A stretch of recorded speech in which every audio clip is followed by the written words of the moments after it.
مباراة تليق بحجم هذا النهائي كابتن حمد. وكأن ملعب اللوسيل موعود بالدراما. شفنا نهائي كاس عالم من 3 سنين، النهارده شفنا نهائي كاس العرب. مبروك للمغرب وهارد لك للمنتخب الاردني. مباراه كبيره، استمتعت على المستوى الشخصي، استمتعت بيها. وكان فضل ليها يا عبد العزيز ان المباراه تبقى مفتوحه وهجوميه.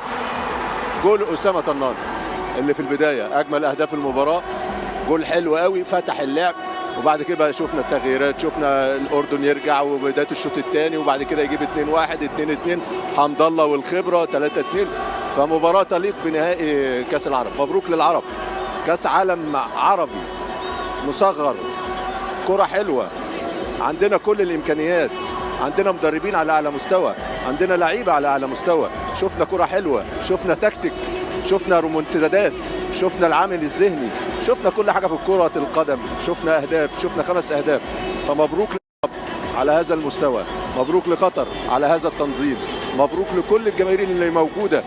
اللي شفنا مباراه كبيره، كل ملعب لوسيل موعود بالدراما، موعود بالنهايات الحلوه.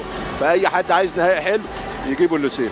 اول 5 دقائق هو محضر نفسه، هو شاف يزيد ابو ليلى متقدم، حاططها على طول حلوه قوي بدقه كويسه وبدقه كبيره. هي ده اللي فتح المباراه، هو ده اللي السيناريو المختلف اللي ما كانش حد متوقعه. ودي لحظه ابداعيه يا عبد العزيز. انا قلت لك يا النهائيات بتاع لحظات فرديه، لحظات ابداعيه، هي اللي بتفتح المباراه. فشفنا عشان كده شفنا 5 اهداف في نهائي كبير، في نهائي كبير، في نهائي فيه لحظات ابداعيه، في مهارات فرديه، في تعامل تغييرات، في تكتيك.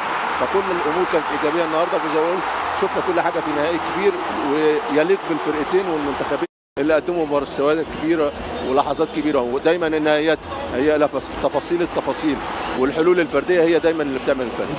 الاول في البدايه ايوه اسامه الاول، بعد كده في بدايه الشوط الثاني رجع منتخب الاردن بعمليه التعادل علي علوان، وبعد كده ضربه الجزاء لعلي علوان بتقدم 2-1. مهاره كبيره كان في عمليه الهدف الاول، تمركزه كان تمركز جيد. الشوط الثاني انا عاوز اسال الكابتن جمال السلام، دخل بين الشوطين قال ايه؟ لان الشوط الاول حاجه والشوط الثاني حاجه ثانيه.